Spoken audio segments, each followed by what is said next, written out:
Well, on behalf of the Geneseo Band Alumni Committee, welcome to our concert this afternoon. I knew that was going to happen. It was going to be a little bit of a challenge thing. Well, I'll have a little background music for while I'm talking. I do want to go through just a little bit of a few things before we start. As you can imagine, we've had a lot of reminiscing and storytelling and old friends reconnecting that haven't seen each other for years. And also new connections being made when you have someone that's a young alumni singing someone to someone that's an alumni from a little further back. We've made some new connections. I think one of the main goals is we wanted to do some really quality music this weekend. Even as far as a month ago, we weren't sure what kind of a band we'd have. And I know the very first tune we rehearsed Friday night, it was so reassuring just even to see Vic was like, I'm not sure what we're gonna have and let's see what happens. He gets up there and he turned around and he's like, we've got a band. We're gonna be able to play some stuff. So,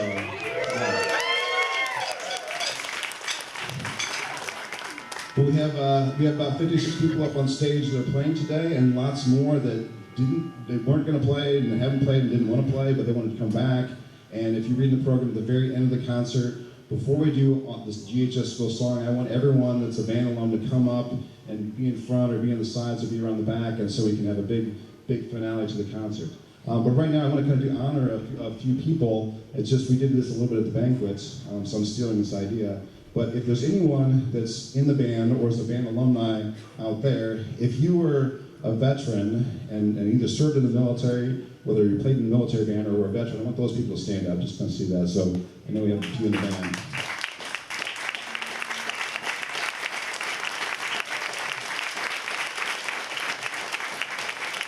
And then, as teachers, our goal is not to train students to become professional musicians, but some people do end up becoming. So if you fall in that category of you've graduated and gone off and have played professionally at some points, let's have those people stand.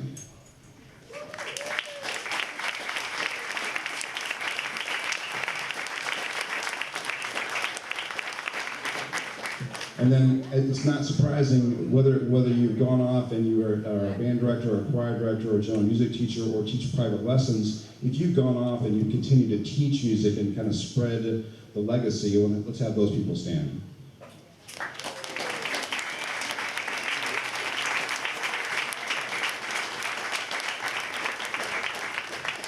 So, as you can tell, there was a lot of great word sets last night at the banquet that you may not have been there, and I'm just borrowing some other people's words, but I think it really is a testament to our community and the support for the music program, not just this year or last year or 10 years ago, but for a long stretch of time. And there's been lots of directors involved, lots of continuity, and I know Mr. Shear, I asked him to give a little talk to the alumni to say, well, where are we at right now and what's the future?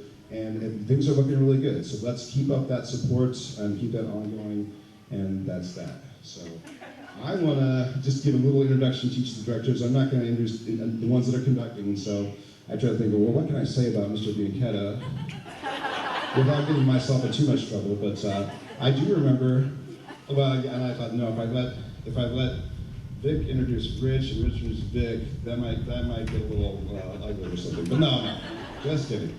I do remember Mr. Bianchetta started me in 6th grade band at Southwest and handed me my first snare drum and showed me how to hold the sticks, and I still turned out to be an okay percussionist, in spite of that.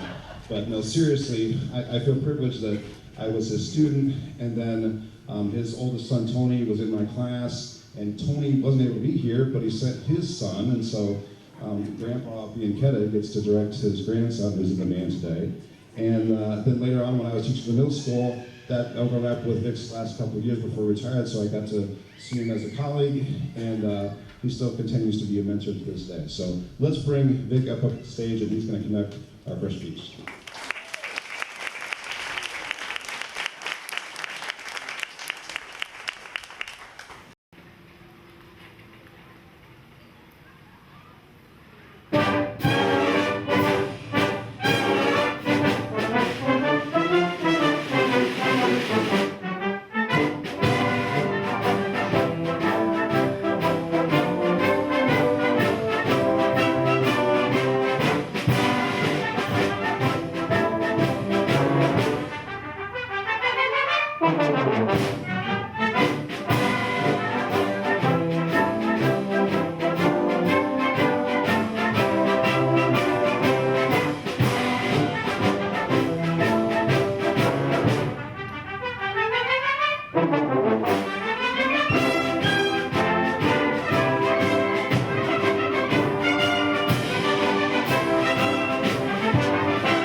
Well, what do you think? You think they still got it? Yeah, I think they can play.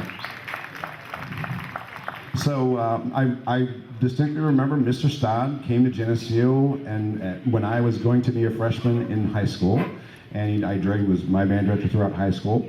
And for years and years and years, he was the Maple City band director, and I felt lucky to have him, me playing in the percussion section, but also there's a couple times I was like, Alan, why don't you come out direct a march? That was really a nice opportunity as a young conductor to be able to do that. And then again, also when my first couple years at the middle school, he was the sixth grade band director as well as the high school assistant, and we got to work side by side with each other. And what a great experience. So it's been great to see both of them back up on the podium, getting excited about just the old sparks right there. They're ready to go. Come on, man, let's put it in gear and get some work done.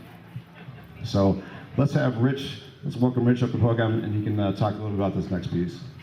I'm not going to say too much about this other than years ago,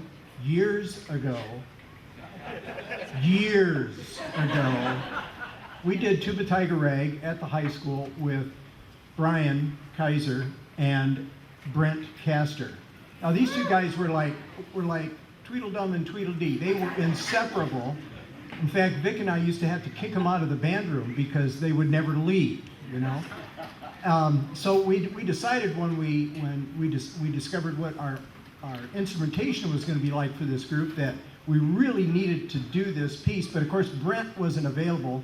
So Brian found a guy coming along I-74, and he just picked him up in Indianapolis and brought him up. So we've got Tom Holtz with Brian Kaiser, our very own kitties, doing Tuba Tiger Rag.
So I just want to make sure I thank GPAC. I know some people in the band are like, what is GPAC? They weren't around when the band boosters and the choir boosters and the speech and drama all merged in, but I want to thank them for putting on the ice cream social today. So if you haven't been over there, make sure you go over and say thank you to them.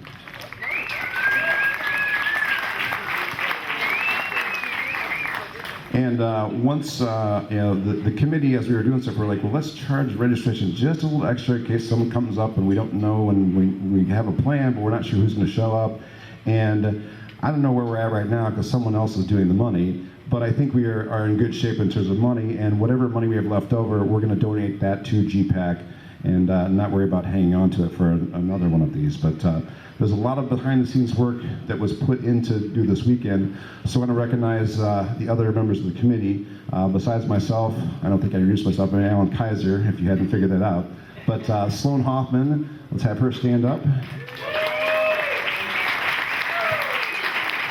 And Meredith McNaught. And Dee Dow Nominson.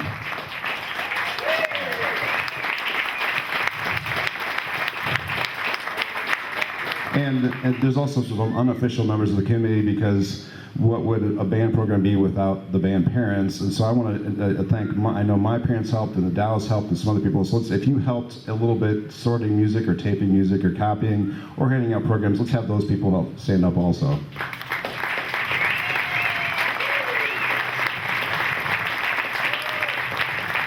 And in fact, if you are a parent or a spouse or a sibling of anyone that's played either up here or not, stand up. Let's see all the support for all those people that help out. Thank you.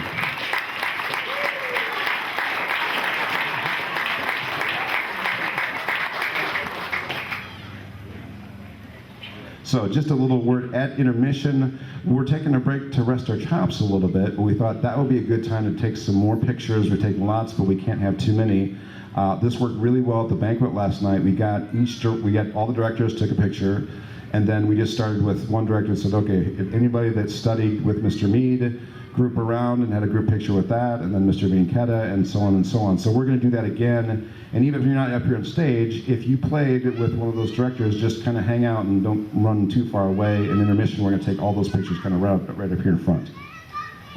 For the next piece, I directed the middle school, and I was trying to think of what could I pick that was maybe representative of the middle school without really doing like a rinky-dink little middle school piece. And then I had a brilliant flash of inspiration. I know Lauren Mead for years and years and years. I still remember when we were back here at the old junior high in 7th and 8th grade, strapping on a drum and going around the parking, going along the streets and trying to figure out how left, right, all that good stuff. But the piece we played, he did for years, and I believe Tina Holybill kept doing it, and I know I did it for at least a couple more years. The band, the 7th and 8th grade band, played Military Escort. So even when I hear someone else do it, right away I think about Geneseo and Memorial Day and marching, and it brings back great memories for me. So this is kind of my tribute to Lauren. Lauren, why don't you stand up? I know you're not conducting, but let's give a little hand for Lauren. So this is Military Escort.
I know a lot of you have programs, so I don't feel need to announce, all the songs, but this particular song that we're going to do requires introduction, because it's special. But first, what a band!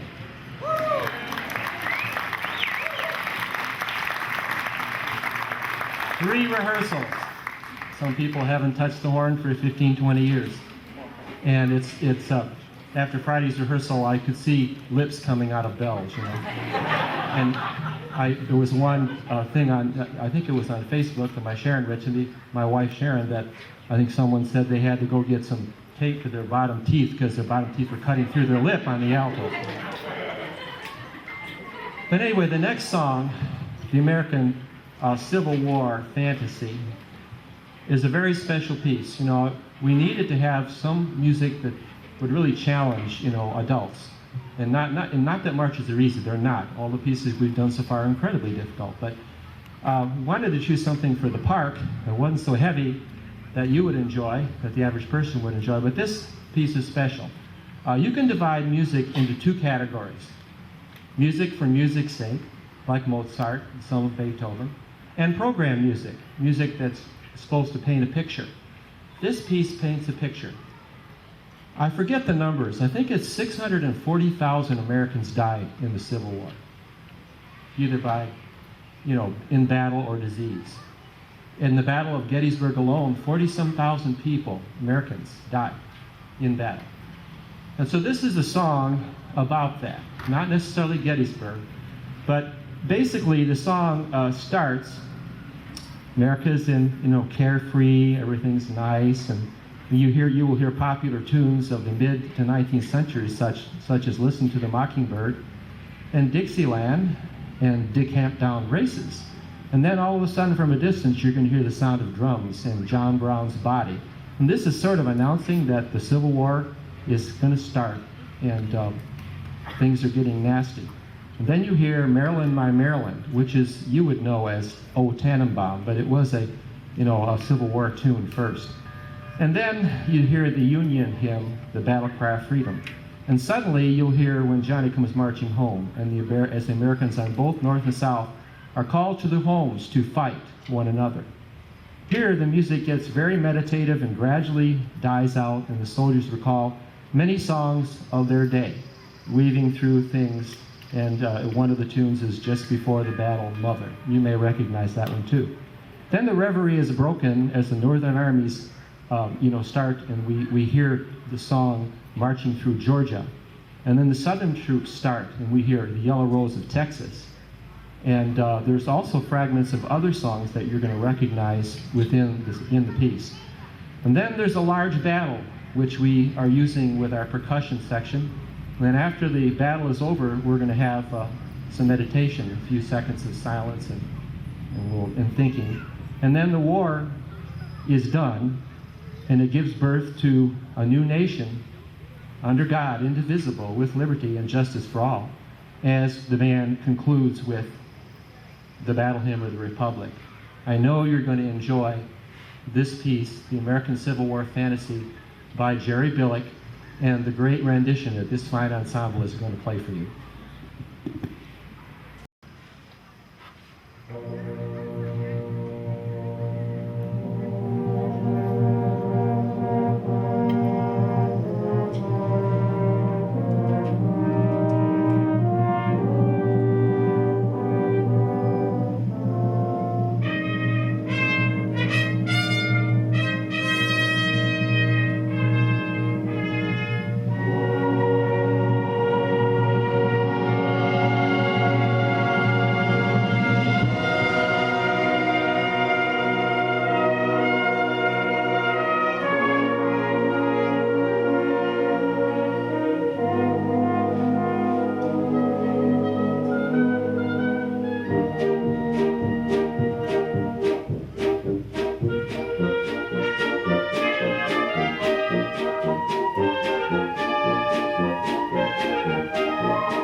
I just wanted to take a brief second and echo what I know that you've heard countless times this weekend, especially today, that I, along with all of my colleagues, I think we're so, I hate to use the term pleasantly surprised, because we always knew what these folks had in them. We just weren't quite sure whether we would see it after 20-some years in the case of some folks. I gotta tell you what, this was a fun weekend with these folks. They are terrific. They have been terrific all weekend. They didn't complain too much. It was a terrific weekend with them, and I've got to tell you, to get a group that's this diverse, from this spread out all over the country, put them together for 3 rehearsals and come and play a concert at the level that they're playing, this is the real deal, and it's because of the system that you have in the Geneseo schools for instrumental music.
This one could be a sing-along if you desire.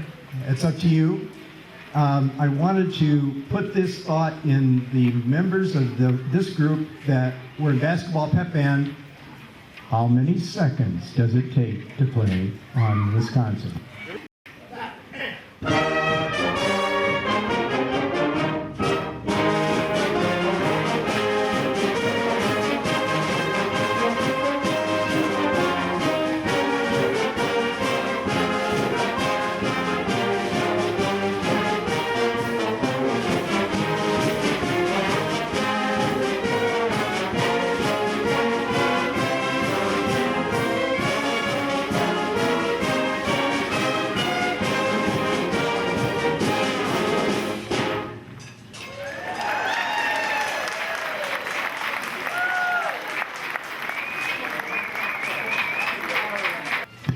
One last message for me. When asked what I thought, when Alan asked me what he thought I'd like to conduct, I thought about a hard piece and an easy piece, and neither one were easy.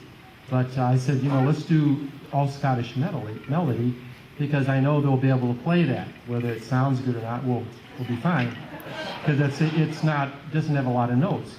Then I said, we'll pass out the Civil War fantasy and pray, and then if that works, we'll really be cool. So, so the old Scottish melody that you're going to hear next is a ballad, and you'll recognize the melody. And this was the piece we played when they sat down. And both myself and Mr. Shear and Mr. Stodd were really amazed at what we heard the first time they played that. So, hope you enjoy it.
let's all have all band alumni come up and stand up here in front. There's room on stage, they have on stage, but I think we're a little crowded. So right up here in front, any alumni that's here, we want you to come on up and stand up and be proud. I know we've had a great weekend, and there's been people like, well, when are we going to do this again? And in my mind, maybe you should pencil in 2020, about the third weekend of July sounds like a nice time. But in addition to that, there may be some other times, for example, when the new facilities get all completed and the high school has a concert hall. Boy, that'd be an awesome time to do it, get some alumni together again. So